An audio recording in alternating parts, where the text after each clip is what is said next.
Saludos República Dominicana, soy José Eliseo Almázar, esto es Paneo Semanal, dando las gracias a Dios, como siempre, en primer lugar, por tenernos aquí de nuevo, y a ustedes por concedernos el alto y grato honor de su audiencia a través de esta Sol 106.5 FM, y también en YouTube, en nuestro canal Paneo Semanal, y en el canal de Sol 106.5. Saludando a mi querido compañero y hermano Luis José Polanco. Muy buenos días, Eliseo, y muy buenos días a nuestros queridos y amables teleoyentes que nos dispensan el favor de su audiencia todos los sábados de 10 a 12 meridiano en este su programa Paneo Semanal. Agradeciendo a Dios también por tener de nuevo a nuestro hermano Eliseo, que sufrió unos percances de salud, está completamente repuesto, en plena salud de nuevo. Agradecemos a Dios por traerte de nuevo con salud, Eliseo. Bueno, y siguiendo con los agradecimientos, por supuesto, me uno a ese agradecimiento a nuestro Padre Creador Todopoderoso, y también agradecer a los médicos de Sedimat, del área de cuidados intensivos y las demás áreas que nos dieron un tratamiento, bueno, fuera de serie. De primera. Muy buenos doctores ahí, Eliseo. Y sobre todo, jóvenes. Uh-huh. O sea, me sorprendió la juventud que hay, la calidad de esos muchachos, formados en diferentes universidades, desde la Universidad Autónoma de Santo Domingo hasta la Universidad de Macara, UNIBE. Ahí estaban todos juntos. Con un nivel tremendo, una atención al paciente. Bueno, la verdad es que un servicio de primera y doy testimonio de eso como usuario. Así es. También aprovechar para agradecer a nuestro amigo, hermano, compañero, parte de este programa. Miembro de nuestro programa. Claro. Yo creo que José Enrique es el que más ha venido aquí. Sí. Y además tocayo de mi hijo. José Enrique del Monte, por este regalo que me envía. Este es un libro interesantísimo, El infinito en un junco. Sí. Este libro es de la historia del libro, básicamente. Súper interesante el análisis que hace. No lo he leído, pero lo ojea un poco. 5.000 años de historia de aquello que conocemos como libro, que está ahora enfrentando el desafío del mundo digital. Claro. Pero a nosotros lo que nos gusta el libro de papel y la lectura, pues sé que es una gran obra. José Enrique, gracias por ese regalo que me haces, y te prometo, y tú sabes que lo voy a leer y que lo vamos a comentar. Que lo vamos a comentar sobre todo. Bueno, y se lo voy a prestar a Luis después. Sí, por favor. Bueno, pues vamos entonces Bueno, nuestro paneo acostumbrado por el mundo, por los continentes. Ya tenemos en Europa, comenzamos por Europa porque de cierta forma Asia está prácticamente en lo mismo. Debo decir rápidamente que el ministro de la India sorpresivamente criticó a Putin en una sorpresa, porque esos países han formado una alianza asiática que de alguna manera han estado beneficiándose de la situación. ¿Pero dejó de comprarle algo? No creo, no, para nada. No le dejó de comprar, yo te puedo ni criticar. dejó de aprovecharse, pero tiene cierto significado que el primer ministro haya criticado la conducta. Yo te puedo criticar, o tú a mí, pero mientras hagamos el programa aquí los sábados. Y seguimos bien, ¿verdad? Seguimos bien. Bueno, el asunto de la guerra sigue en lo mismo. Lo que podemos decir es que Alemania ha tenido que hacerse cargo de una refinería que tiene un gran componente en su propiedad del gobierno ruso, de una compañía rusa, una de las refinerías más importantes, que se está quedando sin el petróleo, sin el crudo. Las refinerías se alimentan del crudo, lo refinan y lo llevan al mercado alemán. Esa refinería se había negado a comprarle el crudo a otro país que no sea Rusia, por obvias razones, ¿verdad? Si la refinería es de capital ruso, se dice que en parte controlada por el gobierno ruso, había dicho, bueno, si hay sanciones para impedir la compra de crudo a Rusia, bueno, pues hasta que no se le levanten las sanciones yo no compro el crudo. Y entonces el gobierno alemán ha tenido que nacionalizar o tomar el control de esa refinería tan importante. Y entonces, como primera medida, fue comprarle crudo, adivina a quién, a Estados Unidos. Sí, claro. A Estados Unidos, que ha estado beneficiándose de la situación por todas partes.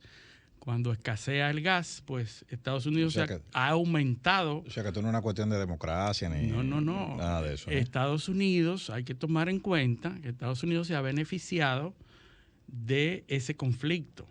Por lo tanto, entendemos, por lógica, que no está muy interesado en que se extienda, que no se extienda, que se acabe ese conflicto, sino que probablemente a ellos les convengan que se extienda un poco más el conflicto. Están aumentando las exportaciones a Europa de gas, están aumentando las exportaciones de petróleo a Europa y están aumentando astronómicamente las ventas de armas. Pero casualmente, tú sabes que también yo veo como una cierta coincidencia ahí entre los intereses americanos y los intereses rusos, porque los rusos, como tienen un objetivo territorial en la guerra, y es una guerra de desgaste, lógicamente, o sea, por eso que Putin dice esta semana, cuando se le cuestiona sobre los avances de la contraofensiva ucraniana, él dice, nosotros no tenemos prisa. Sí. Esa es una de la operación militar es sin prisa. Es sin prisa y entonces, han estado siempre diciendo, no, eso se puede mantener y estamos bien y no nos hace falta nada y podemos seguir abasteciendo nuestra cadena de suministro. La realidad es que ya hemos dicho aquí lo hemos analizado varias veces, del impacto económico, de la facturación por petróleo, por gas, y lo que ha representado en términos de volumen de exportación de petróleo, que es el principal commodity que exporta Rusia, y la verdad es que el impacto ha sido insignificante, vamos a decir 10% probablemente del volumen de crudo exportado, o sea que... en términos monetarios. No, en términos de barriles, 600,000 barriles menos. Son los volúmenes. En términos monetarios, eso ha aumentado por el precio. Claro. O sea que ellos están bien. Todo lo bien que se puede estar en guerra. Está mejor que Ucrania, de hecho. Con las sanciones que tiene. De hecho, está mejor que Ucrania, porque Ucrania está recibiendo una guerra que cuesta más de $1,000 millones semanales, según lo que uno calculó. Le está acabando el oxígeno. Son $4,000 millones anuales. Mensuales, perdón. Y eso no es fácil de sostener, además del costo de la destrucción de la infraestructura que hay ahí y del aparato productivo, de la actividad económica. O sea que Putin, por eso que dice, no tengo prisa. Los americanos, obviamente, por lo que tú acabas de decir, tampoco tienen prisa, quieren extenderlo. Ahora, ¿quiénes están en el medio, en el sándwich? La Unión Europea. La Unión Europea. Y Ucrania. Exactamente. Los países de la Unión Europea que están siendo vapuleados por esta necesidad de gas y de energía.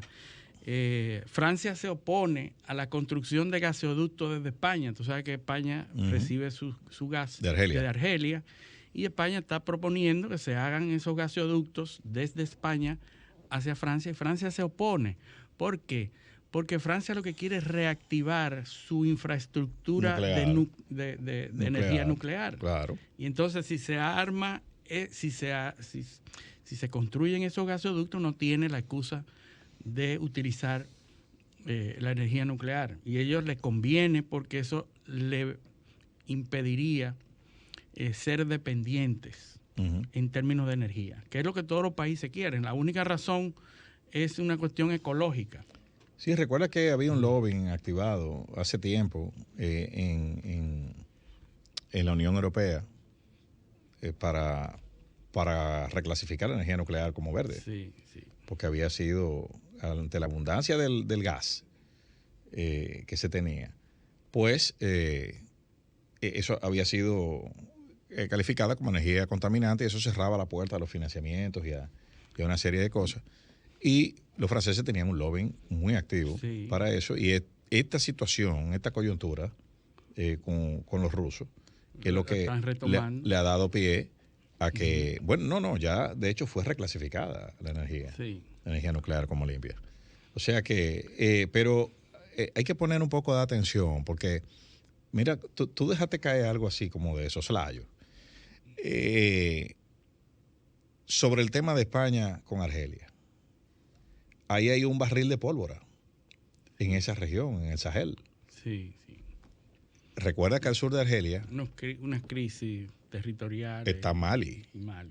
Mali, acaban las tropas, los alemanes, los franceses creo que era que estaban ahí, acaban de salir. Sí, salieron sus últimos vestigios coloniales. Porque ahí están, ¿tú sabes quiénes están ahí? Los tuareg, que son los guerreros del desierto, los remanentes de los bereberes, que esa región, quien controlaba esa región era nada más y nada menos que Gaddafi. En Libia. Al desaparecer Gaddafi. Al tumbar el régimen de Gaddafi, ahí se entra en un caos. Una indefinición. En un caos. Un desequilibrio de poderes ahí. Y entonces esa región, con todo ese gas, es una... Eso toma otra connotación. Entonces hay que poner atención porque eso...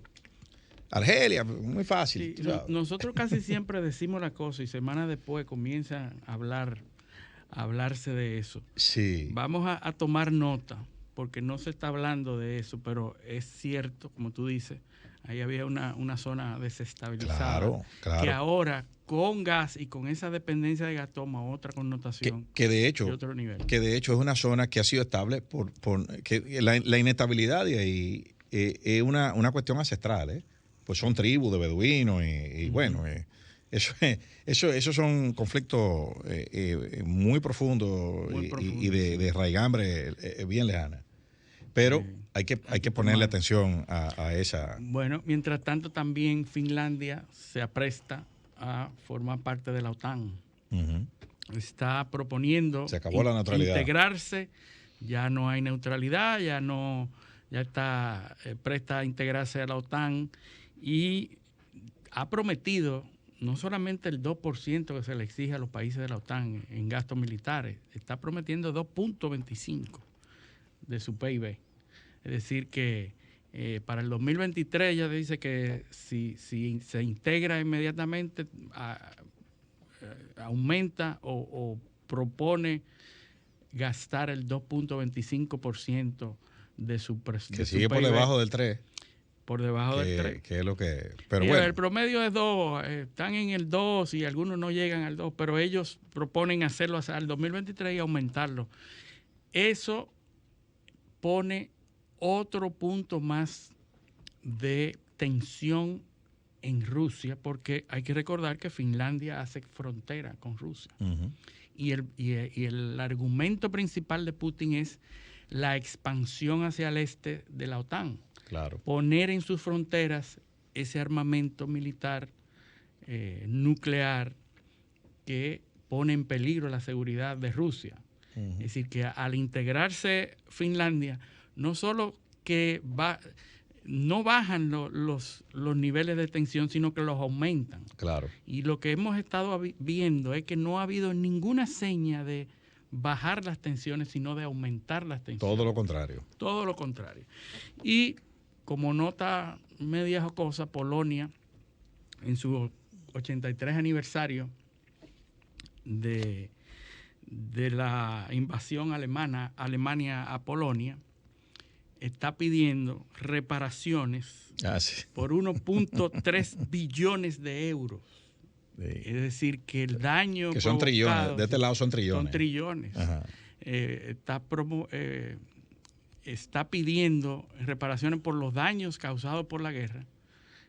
Se ha destapado Polonia con esa petición a Alemania y Alemania le dice, no, primero ustedes firmaron hace muchísimo tiempo que ya no iban a pedir esas reparaciones y que además se le ha pagado ya los costos. Bueno. y compensaciones. ¿Cuánto le pedirán a los rusos? Porque los rusos También, acabaron con ¿verdad? todo cuando venían. Pero como ellos saben que no hay esperanza con los rusos, pues a ellos no se lo piden. Pero bueno, vamos a algo más cerca, Haití. Sí, Haití, Eliseo, en la parte internacional. Haití está cada vez más caótico. Los problemas de Haití han aumentado radicalmente. ¿Qué es lo que va a hacer la comunidad internacional con Haití? ¿Qué es lo que puede hacer? Bueno, ¿cuáles son las respuestas que tiene el derecho internacional a eso? Vamos a ver, primero, ¿qué es lo que pasa en Haití? Sí.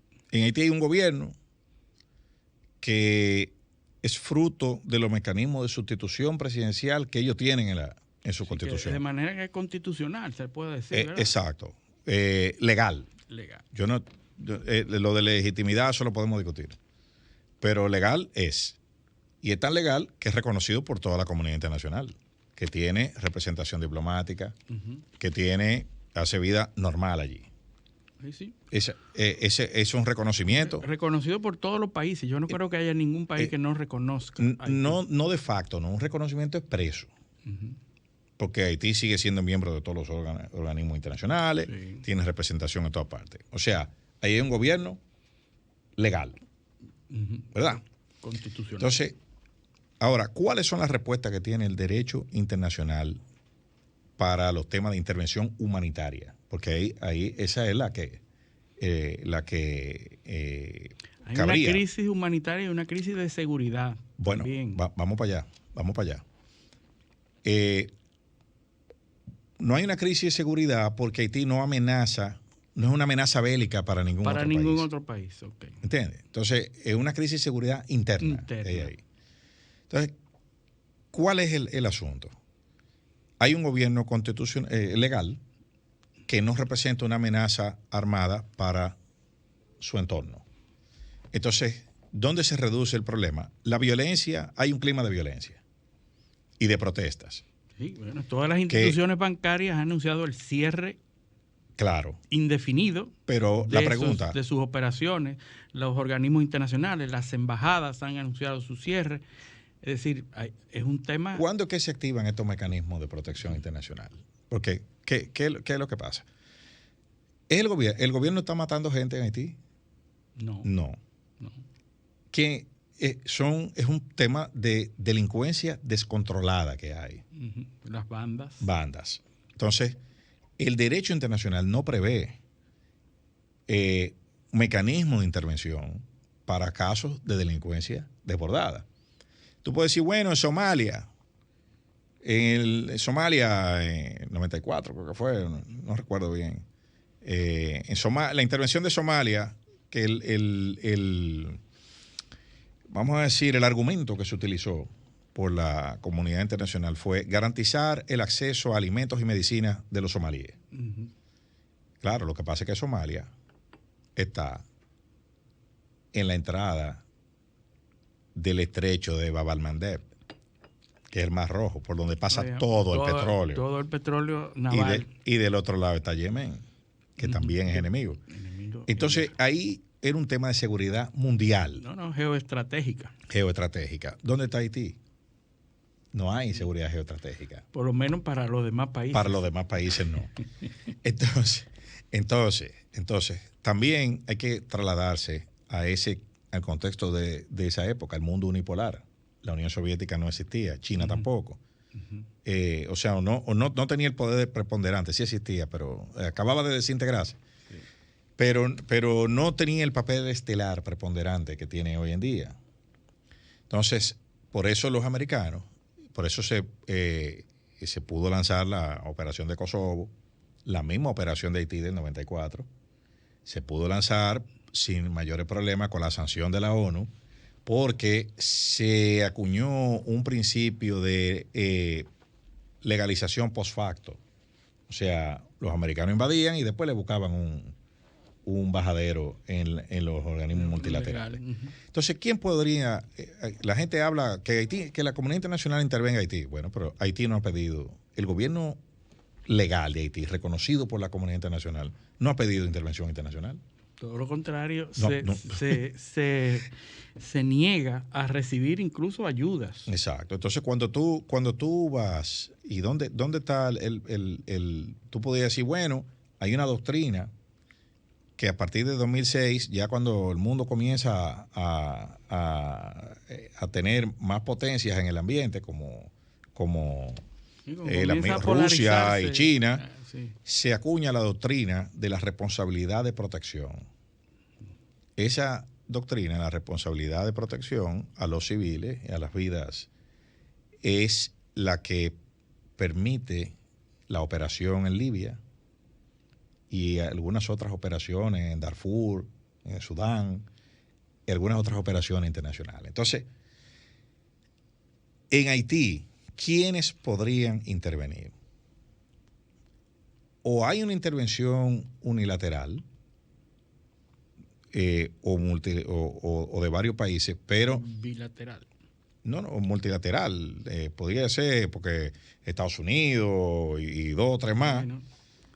Pero eso no es una intervención sancionada por el derecho internacional, porque eso es la ONU que tiene que aprobarlo. No, y con la experiencia que tuvo la ONU desastrosa en Haití, con la MINUSTAH. La ONU, con un voto del Consejo de Seguridad, que con el clima que hay ahí ahora, con el tema de Ucrania, Rusia y China son miembros permanentes.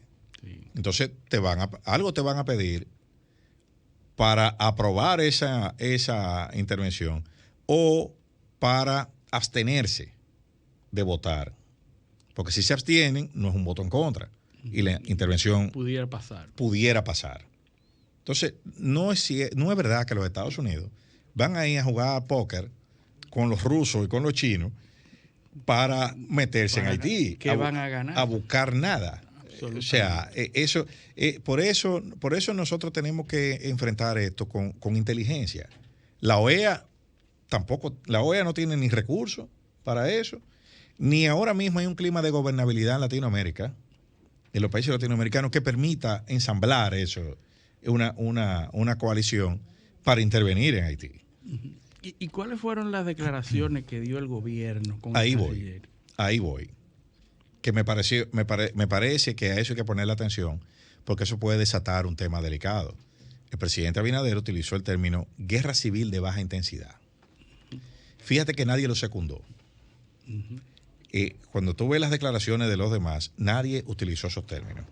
Sí, son términos delicados. Porque eso es muy delicado. O se le pasó o fue diseñado para decirse exactamente Es probable. Hay 2 escenarios y voy para allá. Nadie lo secundó, primero. Segundo, no había ninguna representación haitiana ahí, en esa reunión. Entonces, tú no puedes buscarle una solución a Haití sin Haití. Sí. Tú no podías pedir cosas y a proponer medidas incluso, que se tome control de los puertos, de los aeropuertos, pero ven acá, o sea... No, hay un gobierno. Ahí hay un gobierno que tú reconoces. Si tú no puedes ir a decidir por él, porque tú lo reconoces. Si tú quieres decidir por él, entonces no lo reconozcas. Saca a tu personal diplomático y entonces comienza una campaña en una dirección, pero no tenga un reconocimiento formal por un lado, y entonces esté proponiendo medidas que le hacen un override al gobierno, que lo suplantan. Sí, lo suplantan. O sea, es una cuestión de incoherencia. Es delicado porque el gobierno en ningún momento ha apelado a ese tipo de acciones. Es una de las dos. De la comunidad internacional. Entonces, claro, ni la comunidad internacional tampoco.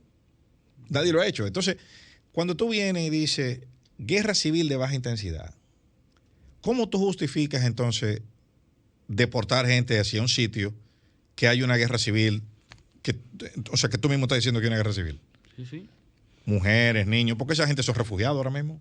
Sí, es que, como tú bien dices, el utilizar esos términos condiciona las acciones del gobierno dominicano en torno a Haití.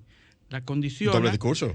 En el sentido de que si tú dices que hay una guerra civil de baja intensidad, entonces no se justifica que tú puedas deportar personas hacia Haití. Pero tú le estás dando una carta blanca para que pida asilo. Que es una acción, además, que es diaria, que es común. Aquí se deportan personas de manera común, Luis, de manera básica. Ahora, cuando tú hablas de ese término y lo catalogas de guerra civil de baja intensidad, entonces tiene inmediatamente que abstenerte de tomar esas medidas. Exactamente. Y abstenerse de tomar esas medidas afecta entonces, la seguridad nacional, la forma del gobierno dominicano de resolver su problema migratorio. Entonces eso es una de dos, como tú decías. O eso fue un desliz, o fue algo planificado por el entorno en el que se encontraba una negociación. Sí. Una negociación del gobierno de las autoridades actuales para acoger refugiados sin a cambio de no sé de qué cosa o una imposición. Bueno, a lo mejor por la aportación de los fondos para la construcción de los hospitales que se mencionó. Por alguna razón, algo tenemos que ganar de habernos manifestado. O no perder algo. O no perder algo. Ahora, vuelvo y digo, en el derecho internacional se juega mucho a la ética situacional. O sea, es una cuestión, como diríamos en términos llanos, asigún. Sí. Un asigún. Que pronto va a tener que reconocerse por la RAE, el asigún, porque todo el mundo lo usa. Asigún. Sí, asigún. Entonces, hay que ver, eso fue, para mí, fue lo más impactante fue que usar ese término, que el presidente Abinader usara ese término, guerra civil de baja intensidad, porque eso tiene implicaciones en la política migratoria de en los la países. Habilidad del gobierno de Tú te estás seguir quitando una política migratoria adecuada a nuestros intereses. Pero simplemente con esa declaración, si yo fuese un nacional de haitiano y me van a deportar con esa declaración, yo pido asilo político. Sí, y tiene que darla porque el presidente del país lo está diciendo. Pero tú estás diciendo que hay una guerra civil y tú me estás mandando para allá. Sí. O sea, no tiene... la verdad es que yo no entendí esa... Pues tú podías decir que hay un problema de criminalidad descontrolada, que el gobierno... o sea, que hay una situación de inestabilidad. Mantente en inestabilidad. Inestabilidad, que es un peligro para nosotros. Todo lo que sabemos que es verdad y en lo cual él tiene razón. Ahora, utilizar ese término no lo vi necesario. No ganamos nada porque no se consiguió nada tampoco en esa. Sí, o por lo menos no lo están diciendo. O por lo menos nosotros no lo sabemos. A lo mejor ahí se hablaron cosas que nosotros no sabemos. Sí. Y eso era lo que había que hacer. Porque eso como cuando estamos sentados en el play viendo un juego de pelota. Que yo traigo al zurdo, pero el zurdo está lesionado. Sí. O sea, hay que ser manager para saber. Es con lo que hay ahí que tú tienes que jugar. Entonces hay que saber qué fue lo que pasó y cómo se dieron los hechos. Pero tenemos que ir a nuestra primera pausa. Vamos a nuestra primera pausa. Esto es Paneo Semanal, no le cambien.